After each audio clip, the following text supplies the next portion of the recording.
Hello viewers, welcome to our channel. क्या आपको rafting पसंद है? तो देर किस बात की, चलो एंजॉय करते हैं आज की ब्लॉग। तो आज हम आकर पहुंचे हैं टिस्टा रिवर, त्रिवेणी की टिस्टा रिवर के पास, जहां पर कैंपिंग होता है, राफ्टिंग होता है, आप नाइट में रह सकते हैं। और चलो इसीलिए हम पूरी ब्लॉग को एंजॉय करते हैं। तो यहाँ पर आने के लिए आप इसके पहले क्या घूमना चाहिए और यहाँ पर आप कैसे कैंपिंग के लिए बुक कर सकते हैं, सारी डिटेल मैं आपको देती रहूँगी। तो लेट्स एंजॉय द ब्लॉग। तो हमने यहाँ पर आने से पहले गए थे, हमारी जो दार्जिलिंग का ट्रिप था उसकी सेकेंड डे पर हम गए थे lovers point. Lovers view point से इसका नज़ारा पूरी तरह दिख रहा था, ऊपर से पूरी रिवर दिख रहा था, कैंपिंग दिख रहा था, माउंटेन दिख रहा था, सारे कुछ दिख रहा था। पर हमको यहीं पास में आकर इसकी नज़ारा लेना था। तो लवर्स पॉइंट की वो प्लेस घूमने के बाद हम सीधा चले आए इस टिस्टा रिवर के पास। आने के वक्त इस रोड साइड के दाहिने ओर था ये टिस्टा रिवर, जहाँ पर इसका सुंदर नज़ारा दिख रहा था।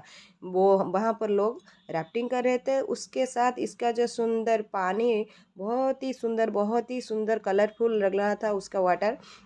उसके साथ उसके साइड में जो माउंटेन है, ट्रीज़ है, मतलब ये पूरा नेचर का एक खूबसूरत नज़ारा है जो देखते ही मन भर जाता है और कुछ चाहिए ही नहीं।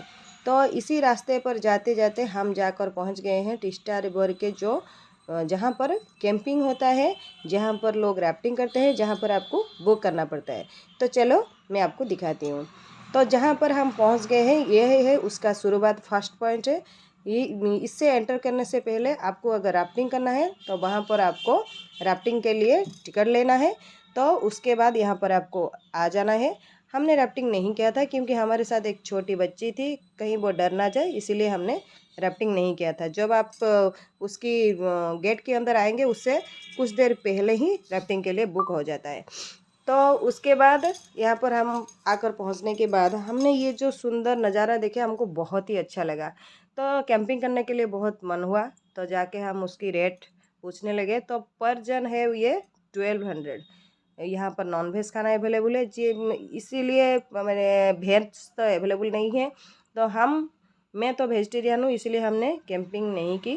अगर आप नॉन वेजिटेरियन है तो आप यहाँ पर कैंपिंग कर सकते हैं, खाना भी अवेलेबल है। उसके साथ अगर कपल है तो इवनिंग टाइम पे यहाँ पर आप बैठ के उसका खूबसूरत नज़ारा भी ले सकते हैं।